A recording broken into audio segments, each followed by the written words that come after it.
नौजवान मायूस हैं। 65% नौजवानों की आबादी है जो कि बाहर जाना चाहती है। वो कहते हैं पाकिस्तान में कुछ मुमकिन नहीं है। आपने बिजनेस में कामयाबी हासिल की, आपने बुक लॉन्च कर दी कि सब मुमकिन है। उन नौजवानों को कैसे यकीन दिलाया जाए कि पाकिस्तान में रहते हुए सब मुमकिन है? जब मैं पाकिस्तान आया था 28 साल पहले, तो मैंने जंग की खबर पड़ी। पाकिस्तान बड़े नाजुक दौर से गुजर रहा है, आज भी वही हाल है। मैंने इसकी परवाह नहीं की। आपकी किताब का कोई ऐसा पार्ट तो होगा जिसे नौजवान पढ़ने के बाद कह सकते हैं सब मुमकिन है। किस तरह से तरक्की कर सकते हैं, किस तरह वो ऑर्डर ले सकते हैं, कस्टमर डीलिंग कैसे कर सकते हैं। ये किताब में तमाम बातें सलीम गौहर साहब ने लिख दी हैं। जो किस्मत है ना, वो घर का दरवाजा नॉक नहीं करती। घर का दरवाजा खोलो, बाहर निकलो, अपनी किस्मत को पकड़ के अंदर लेके आओ। न्यूज़ वन में खुश आमदीद। मैं हूँ इमरान अली खान। सलीम गौहरी साहब मेरे साथ मौजूद हैं। आज के नामुमकिनात के दौर में कहते हैं कि सब मुमकिन है। सब कैसे मुमकिन है, इनसे जानते हैं। अस्सलाम वालेकुम। देखिए, बात ये कि मेरी किताब का जो उन्वान है वो हमने टाइटल रखा सब मुमकिन है। सबको मैंने इसलिए कहा क्योंकि मैं मेरी ज़िंदगी में मैंने जो कुछ किया, और जब मैंने सफ़र शुरू किया अपना कारोबार का, तो उस वक्त लगता था जैसे कुछ नहीं हो सकता, या मैं जहाँ जाना चाहता हूँ वहाँ नहीं पहुँचूंगा। तो आज जो मंजिल तय की, जहाँ पहुँचा, तो बुक का अनवान बताए सब मुमकिन है। तो अगर आप चाहें और आपको यकीन हो तो आप यकीन कीजिए, आप बहुत कुछ कर सकते हैं। आपकी सलाहियत आपको खुद नहीं मालूम होती, उस वक्त सलाहियत सामने आती है जब आप कोशिश करते हैं। तो मेरा मानना है कि अगर हम कोशिश करें तो हम जो भी हमारे ख्वाब हैं वो पूरे हो सकते हैं। मौजूदा दौर में नौजवान मायूस हैं। 65% नौजवानों की आबादी है जो कि बाहर जाना चाहती है। वो कहते हैं पाकिस्तान में कुछ मुमकिन नहीं है। आपने बिजनेस में कामयाबी हासिल की, आपने बुक लॉन्च कर दी कि सब मुमकिन है।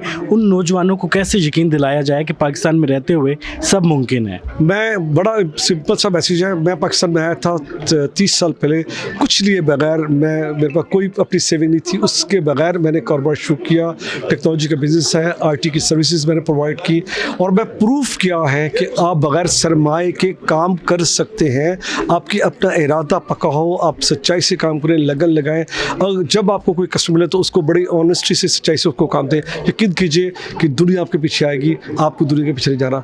तो मेरा यूज से सिंपल सा, पाकिस्तान से ही कमाया है, पाकिस्तान से ही कमाऊंगा, और आप भी पाकिस्तान से कमा सकते हैं। इस मुल्क में बहुत पोटेंशियल है। It's a big country, 22 crore की हमारी आबादी है, यहीं पर इतनी मौके हैं। मुझसे एक प्रॉब्लम हमारी है कि क्योंकि हम बाहर देखते हैं तो अंदर हमारी नज़र नहीं पड़ती। जब अंदर नज़र डालेंगे तो आपको बहुत मौके मिलेंगे। आर्जी नाकामी के बाद नौजवान मायूस हो जाते हैं, क्या कहेंगे? आपको भी आर्जी नाकामियों का सामना रहा बड़ा होगा। सिंपल सा फार्मूला है। लोग मुझसे पूछते हैं कि तुम कभी फेल हुए, तो मैं कहता हूँ मैं कभी फेल नहीं हुआ। वो उन्होंने कहा जी कैसे पॉसिबल? मैं कहा सिंपल पॉसिबल है। मैं नाकाम हूँ, मैं अनसक्सेसफुल हूँ, मैं फेल नहीं हुआ। फ़र्क ये है भाई कि जब आप नाकाम होते हैं तो दोबारा कोशिश करते हैं, फिर कोशिश करते हैं। बहुत सी नाकामी के बाद फिर आपको कामयाबी मिल जाती है। फेल उस वक्त होते हैं जब आप गिव अप करते हैं। Never give up, you will never fail. तो नाकामी तो नॉर्मल है, ये तो नॉर्मल है। जब आप कोशिश करेंगे नहीं होगी, दोबारा कोशिश करें, तो इससे तो डरना नहीं है। जो डर गया वो तो गया। तो और जो देखिए, नाकाम होता है जो कोशिश करता है, वो नाकामी लोग जो कोशिश नहीं करता। तो आप अगर नाकाम हुए तो इसमें से आपने कोशिश की, तो आपका तो बहुत मौका है आपको दोबारा कोशिश करने का। कभी गिव अप ना करें। आपकी किताब का कोई ऐसा पार्ट तो होगा जिसे नौजवान पढ़ने के बाद कह सकते हैं सब मुमकिन है? जी बिल्कुल है पार्ट, और पार्ट वो है कि कोई भी कामयाबी उसका एक टाइम लाइन है। यानी कामयाबी एक दिन में, 2 दिन में, 1 साल में नहीं मिलती। कामयाबी का अपना सफ़र है, उस सफ़र की तैयारी कीजिए। अगर आप वो फॉलो करेंगे तो कामयाबी आपकी है। ये नहीं हो सकता कि नाकाम हो, लेकिन उसका टाइम है। तो सब्र कीजिए, टाइम दीजिए, जल्दबाजी में मत ये कीजिए आप आज काम करेंगे और 2 साल में आप बहुत कुछ बन जाएंगे। ऐसा नहीं होता। वो अगर कामयाबी आपको मिलेगी भी तो वो आर्जी होगी, और अगर आपने सही चीज़ बिल्ड करनी है, लॉन्ग लास्ट करना है, तो फिर अपना टाइम दीजिए। मैं एग्जांपल देता हूँ, अगर आपने मास्टर डिग्री लेनी तो पहले आपको ग्रेजुएशन करना है, उससे पहले FSC करनी है, फिर मैट्रिक करना है, तो जाके मास्टर्स मिलेगी। बिजनेस का सफ़र भी ऐसा ही है। अगर बहुत कामयाब बना है तो आपको मैट्रिक भी करना है, FSC भी करना है, ग्रेजुएशन करनी है, तब जाके आप मास्टर करेंगे। नौजवानों को क्या मैसेज देना चाहते हैं? बिल्कुल उम्मीद ना हो। पाकिस्तान अमेजिंग मुल्क है, यहाँ बहुत कुछ है। आपने अपना मौके खुद निकालने हैं। जो किस्मत है ना, वो घर का दरवाज़ा नॉक नहीं करती। घर का दरवाज़ा खोलो, बाहर निकलो, अपनी किस्मत को पकड़ के अंदर लेके आओ। मौजूदा दौर में सब मुमकिन है। तो दौर से मैं नहीं कर रहा हूँ। जब मैं पाकिस्तान आया था 28 साल पहले, तो मैंने जंग की खबर पड़ी। पाकिस्तान बड़े नाजुक दौर से गुजर रहा है, आज भी वही हाल है। मैंने इसकी परवाह नहीं की। मैंने पाकिस्तान के नाजुक दौर को इग्नोर किया, और मैंने सिर्फ अपने काम पे फोकस किया। मैंने सारी जो पाकिस्तान की कमजोरियाँ, उन पे कोई नज़र नहीं रखी, कोई डिस्कस नहीं किया। सिर्फ सो उठ के अपना काम करता था, शाम को घर जाता था, अपने बच्चों को टाइम दिया।